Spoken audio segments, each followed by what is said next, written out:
தந்தி தொலைக்காட்சி நேயர்களுக்கு வணக்கம். நல்லதை சொல்வோம், நல்லதை செய்வோம், நல்லதே நடக்கும். இன்று 24/8/2026 திங்கட்கிழமை பூராடம் நட்சத்திரம் இரவு 10:12 வரை, பிறகு உத்திராடம். இன்றைக்கு நான் உங்களுக்கு சொல்ல இருக்கிற நல்ல கருத்து, ஒருத்தர் நம்ம வீட்டில் வச்சுக்க வேண்டியது 3 நூல் அப்படின்னு சொல்லியிருக்காங்க. மனிதன் மனிதனுக்கு சொல்லியது, மனிதன் இறைவனுக்கு சொல்லியது, இறைவன் மனிதனுக்கு சொல்லியதுன்னு 3 புத்தகம் இருக்கு. மனிதன் மனிதனுக்கு சொல்லியது என்னன்னா திருக்குறள். மனிதன் இறைவனுக்கு சொல்லியது என்ன? திருவாசகம். இறைவன் மனிதனுக்கு சொல்லியது பகவத்கீதை. இந்த 3 நூல்களும் கண்டிப்பாக ஒருத்தர் படிச்சே ஆகணுமா. அதுலேயும் மனிதன் இறைவனுக்கு சொல்லிய திருவாசகம் இருக்கே, அதுல ஒரு வரி வரும், இமைப்பொழுதும் என்னெஞ்சில் நீங்காதான் தாழ்வாழ்கன்னு. இதை பல பேர் தன்னுடைய லெட்டர் பேடில் கடிதத்தாளில் மேலே குறிச்சிருக்காங்க.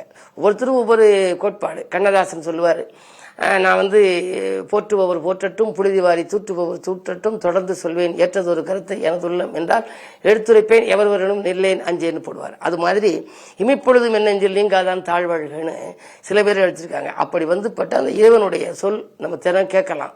அது மாதிரி இந்த 3 நூல்களுக்கு அடுத்தது அந்த காலத்தில் வெளியிட்ட புத்தகங்களுக்கெல்லாம் பேர் பாருங்க, தொல்காப்பியம்னு வச்சேன். தொன்மையான காப்பியம்னு அர்த்தமா. நன்னூல்னு வச்சாங்க, நல்ல நூல். இது வர வந்த நூல்ல அது நல்ல நூல் அப்படின்னு. அது மாதிரி ஔவையாருடைய ஒரு நூல் நல்வழி. அதுக்கு பேரே நல்வழி. நம்ம வாழ்க்கையில நல்வழி காட்டுறது. அதுல என்ன சொல்லியிருக்கு? நல்லாரை காண்பதுவும் நன்றே, நலம் மிக்க நல்லார் சொல் கேட்பதுவும் நன்றே, நல்லார் குணங்கள் உரைப்பதுவும் நன்றே, அவரோடு இணங்கி இருப்பதுவும் நன்றே அப்படின்னு சொல்லி ஒரு பாடல் கொடுத்துருக்காங்க. இது எதுக்கு சொல்றேன் அப்படின்னா, நம்ம கூடிய மட்டும் நல்லவர்களோட பழக்கம் வச்சுக்கணும், சிநேகம் வச்சுக்கணும். நம்மளும் நல்லது செய்யணும். வாழ்க்கையில எதிர்காலம் நம்மளை சிறப்பாக இருக்கணும்னா நல்லது செய்யணும், கெடுதல் செய்யக்கூடாது. மனதாலேயும் சிலருக்கு தீங்கு செய்யக்கூடாதான். பூவுடன் சேர்ந்த நாரும் மனம் பெறுங்கிற மாதிரி நல்லவர்களோட நம்ம சேர்ந்தோம்னா நம்மளும் அதே மாதிரி அந்த துறைக்கு வந்துடுவோம் அப்படிங்கிறாங்க. அந்த அடிப்படையில் நல்லாரை காண்பதுவும் நன்றே, நலமிக்க நல்லா சொல் கேட்பதுவும் நன்றே, நல்லார் குணங்கள் உரைப்பதும் நன்றே. அவர்களை பற்றி பேசிக்கிட்டு இருக்கலாம். ஒருத்தரை போக விட்டு அவர்களை பற்றி துஷ்பிரச்சாரம் பேசக்கூடாது. நல்லவர்களுடைய குணங்களை பற்றி நம்ம எடுத்து சொல்லலாம். அதே மாதிரி அதே ஔவையார் தீயவர்களுக்கு ஒன்று எழுதியிருக்காங்க. என்ன எழுதியிருக்காங்கன்னா, தீயாரை காண்பதும் நன்றே, தீயாரை காண்பதும் தீதே, திருவற்ற தீயார் சொல் கேட்பதும் தீதே. தீயாரை பார்க்கறது கூட தீதான். தீயவர்கள் சொன்னா அவங்க மௌத்திலே முடிக்கப்படாதான். தீயார் சொல் கேட்பதும் தீதே, தீயார் குணங்கள் உரைப்பதும் தீதே. அவர் அப்படி அப்படி பண்ணார் இப்படி பண்ணார்னு சொல்லக்கூடாதான். அவரோடு இணங்கி இருப்பதும் தீது. இதைத்தான் நான் முன்னாடி உங்களுக்கு சொன்னேன். யாரிடம் எவ்வளவு தூரத்தில் இருக்கணுங்கிறது அந்த காலத்துல அழகா சொன்னாங்க. கொம்புள்ளதற்கு 5 முழம், குதிரைக்கு 10 முழம், வெம்பு கரிக்கு 1000 முழம் தான் வேண்டுமே. கொம்புள்ள மிருகங்களுக்கு 5 முழம் தூரத்துல நம்ம நிக்கணுமா, ஏன்னா குதிச்சு மேல விழுந்துரும். குதிரைக்கு 10 முழம் தூரத்துல இருக்கணும். வெம்பு கரினா என்ன? யானை. யானை திடீர்னு மதம் பிடிச்சிச்சுன்னா போச்சு, 1000 முழம் தூரத்துல இருக்கணும்.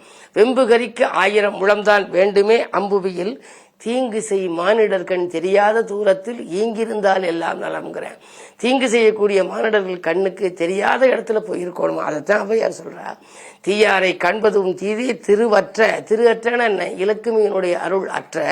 தீயார் சொல் கேட்பதும் தீதே, தீயார் குணங்கள் உரைப்பதும் தீதே, அவரோடு இணங்கி இருப்பதும் தீதே. இது மாதிரியான நல்வழிகள் எல்லாம் பாடத்திட்டத்தில் இருந்துச்சு. இதுகளெல்லாம் நீங்க சின்ன பிள்ளைகள், உங்களுடைய குழந்தைகளுக்கு நீங்க சொல்லிக் கொடுக்கணும். நல்வழி போன்ற நூல்களை எல்லாம் அவர்கள் படித்தால் வாழ்க்கையிலே நல்ல வழி அவர்களுக்கு பிறக்கும் என்று சொல்லி, இனி இந்திய ராசி பலன்களை இப்பொழுது உங்களுக்கு வழங்கப் போகின்றேன்.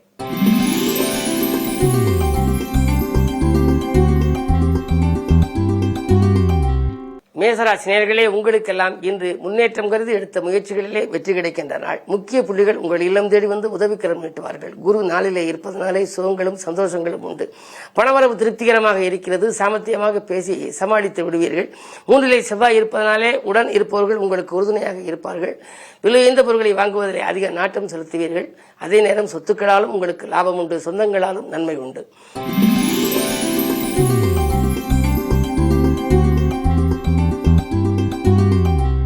ரிஷபராசி நேயர்களே, உங்களுக்கு சந்திராஷ்டமம். ஆலய வழிபாட்டால் ஆனந்தம் காண வேண்டிய நாள். அலைச்சலுக்கேற்ற ஆதாயம் கிடைப்பது அரிது. அருகில் இருப்பவர்களை அனுசரித்துக் கொள்ளுங்கள். எதை செய்தாலும் நீங்கள் அனுபவஸ்தர்களையும் ஆலோசனைகளை கேட்டு செய்வது நல்லது. விரயங்கள் கூடுதலாக இருக்கும். இன்றைக்கு விழிப்புணர்ச்சி தேவை.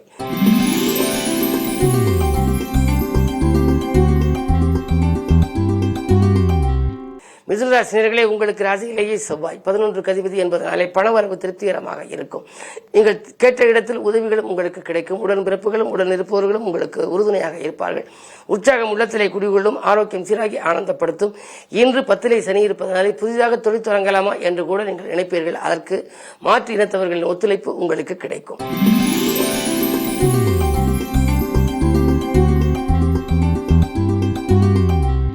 கடகராசி நேயர்களே, உங்களுக்கு ராசியிலேயே குரு உச்சம் பெற்றிருக்கின்றார். 6 அதிபதி உச்சம் பெற்றதனாலே இன்றைக்கு உங்களுக்கு ஜீவனஸ்தானம் பலப்படுகின்றது. எதிர்பார்த்த காரியங்கள் எதிர்பார்த்தபடி நடைபெறும். வருமானம் உயரும்.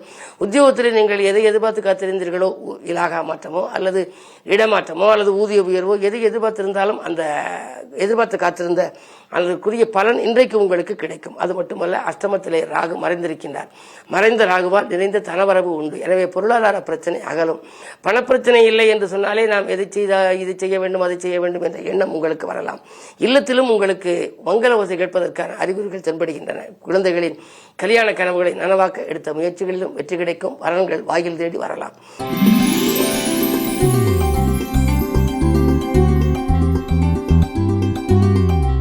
சிம்மராசினியர்களே, உங்களுக்கு இந்த அற்புதமான நாள், யோகமான நாள். காரிய வெற்றி ஏற்படுகின்ற நாள். கடமையில் இருந்த தொய்வு அகலும். புத ஆதித்ய யோகம் இருப்பதனாலே கல்வி சம்பந்தமாகவோ அல்லது ஏதேனும் தொழில் சம்பந்தமாகவோ நீங்கள் புது முயற்சி செய்தால் அந்த முயற்சியில் உங்களுக்கு வெற்றி உண்டு. விரயத்துக்கேற்ற வரவு உங்களுக்கு வந்து சேரும். கேது உங்கள் ராசியில் இருப்பதனாலே ஆன்மீக பயணங்கள் அதிகரிக்கலாம். குறிப்பாக புகழ்பெற்ற ஆலயங்களுக்கு சென்று வழிபட்டு வர வேண்டுமே என்று நினைத்த எண்ணங்கள் இன்று நிறைவேறலாம்.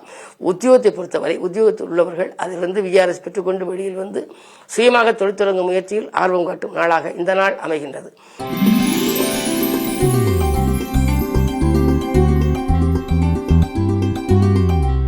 கன்னிராசி நேயர்களே, உங்களுக்கெல்லாம் இன்றைக்கு ஒரு இனிய நாள், யோகமான நாள். சுக்கிரபலம் குறைவாக இருக்கிறது என்று நினைக்க வேண்டாம். ராஜநாதன் புதன் 12ஆம் இடத்தில் சூரியனோடு இணைந்திருக்கின்றார். புது ஆதித்ய யோகம் இருப்பதனாலே இன்றைக்கு நீங்கள் பயணங்களால் உங்களுக்கு பலன் கிடைக்கும். அயல்நாட்டிலிருந்து வரும் அழைப்புகளை ஏற்றுக்கொள்ளலாமா அல்லது அயல் மாநிலத்திலிருந்து வரும் அழைப்புகளை ஏற்றுக்கொள்ளலாமா என்று நினைப்பீர்கள். நீங்கள் எதிர்பார்த்த காரியங்கள் எதிர்பார்த்தபடியே உங்களுக்கு நடைபெறும். முன்னேற்றம் குறித்து நீங்கள் எடுத்த முயற்சிகளில் 1-2 வெற்றி பெறலாம். பழைய கடன் பிரச்சனைகளை நீங்கள் தீர்க்க முன் வருவீர்கள். இந்த நாள் நல்ல நாள்.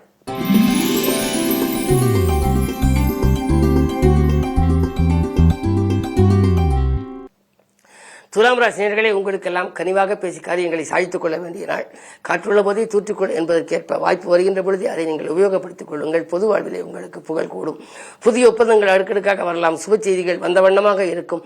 11ஆம் இடம் என்பது பயணஸ்தானம், அதாவது அயல்நாட்டு ஸ்தானம். அங்கு சூரியன் இருப்பதாலே உங்களுக்கு அயல்நாட்டிலிருந்து கூட உத்தியோகத்தில் பணிபுரிவதற்கு, அதாவது நல்ல தொகை தருகிறோம், சம்பளம் தருகின்றோம், தாங்கள் இந்த நிறுவனத்தில் பணிபுரியலாமா என்று கேட்டுக்கூட ஒரு சிலருக்கு இன்றைக்கு தகவல் வரலாம்.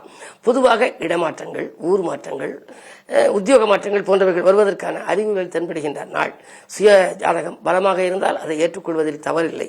அதே நேரம் 5 ராகு இருப்பதனாலே பிள்ளைகள் வழியில் கொஞ்சம் கவனம் தேவை. பிள்ளைகளை உங்கள் மேற்பார்வையில் வைத்துக் கொள்வது நல்லது.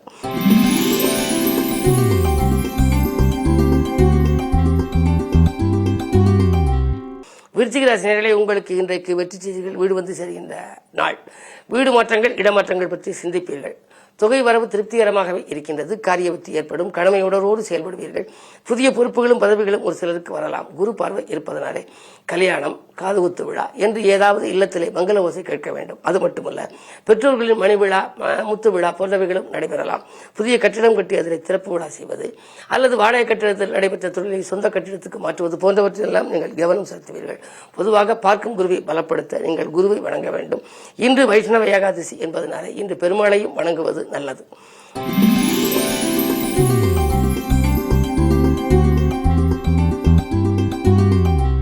தனுசு ராசி நேயர்களே, உங்களுக்கு ராசியிலேயே சந்திரன் செவ்வாய் பார்க்கின்றார். சந்திர மங்கள யோகம். எனவே மங்கள நிகழ்ச்சிகள் மனையில் நடைபெறுவதற்கான அறிகுறிகள் தென்படுகின்றன. வரன்கள் வாயில் தேடி வரலாம். பிள்ளைகள் கல்யாண வயதடைந்தும் இன்னும் முடியவில்லையே, எப்பொழுதுதான் இல்லத்தில் மங்கள ஓசை கேட்கும் என்று கவலைப்பட்டவர்களுக்கு இப்பொழுது நல்ல தகவல் கிடைக்கலாம். வரும் வரன்கள் திருப்தியான வரனாக இருக்கலாம். அது மட்டுமல்ல, பூமி வாங்கும் யோகம் அல்லது வீடு வாங்கும் யோகம் உங்களுக்கு உண்டு. 3 ராகு இருப்பதனாலே உடன்பிறப்புகளும் உடன் இருப்பவர்களும் உங்களுக்கு உறுதுணையாக இருப்பார்கள். அது மட்டுமல்லாமல் உங்களுக்கு விரயத்திற்கேற்ற வருமானமும் உங்களுக்கு இன்று அளவுக்கு அதிகமாகவே வரலாம். காரணம், 10ஆம் இடத்திலே சுக்கிரன் நீச்சம் பெற்றிருக்கிறார். 6 அதிபதி நீச்சம் பெற்றிருப்பதனாலே கெட்டவன் கெட்டிடல் கெட்டிடும் ராஜயோகம் என்பதற்கேற்ப எதிர்பாராத விதத்தில் தனலாபம் வந்து இதயத்தை மகிழ்விக்கப் போகிறது.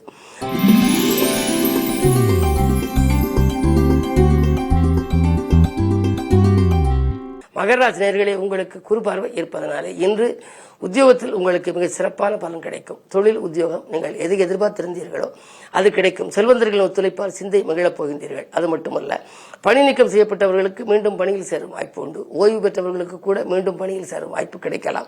ராகு 2 இருப்பதனாலே பொருளாதார பற்றாக்குறை அகலும். புதிய முயற்சிகளில் உங்களுக்கு வெற்றி கிடைக்கும். 2ஆம் இடத்தில் ராகு, 3ஆம் இடத்தில் சனி வக்கர இயக்கத்தில் இருக்கின்றார். விலகிச் சென்ற சகோதரர்கள் விரும்பி வந்து இணையலாம்.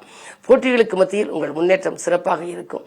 சூரியன் மறைந்திருக்கிறது என்று நினைக்க வேண்டாம், அவரோடு புதனும் இருக்கின்றார். புதன் மறைந்தால் மறைந்த புதனால் நிறைந்த தனலாபம் உண்டு என்பதால் இன்று எதிர்பார்த்ததை காட்டிலும் கூடுதல் லாபம் கிடைக்கும் நாளாகவே கருதலாம்.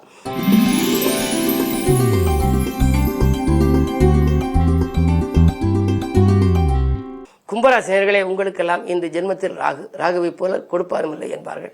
எனவே இன்னைக்கு இயலாத அளவு இன்றைக்கு நற்பலன்கள் உங்களுக்கு கிடைக்கும். உத்தியோகத்தில் கூட மறுக்கப்பட்ட சலுகைகள் கிடைக்கலாம். அதே நேரத்தில் ஊர் மாற்றங்கள், இடமாற்றங்கள், வீடு வாங்கும் யோகம், வாகனம் வாங்கும் யோகங்கள் உண்டு.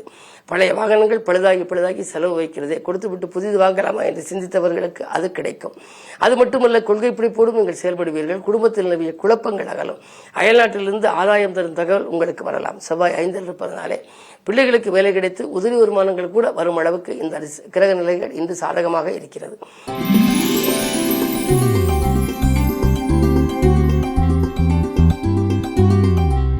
மீனராசி நேயர்களே, உங்களுக்கு இந்த மிகச்சிறந்த நாள், யோகமான நாள், பயணங்களால் பலன் கிடைக்கும் நாள். பக்குவமாக பேசி காரியங்களை சாய்த்துக் கொள்வீர்கள்.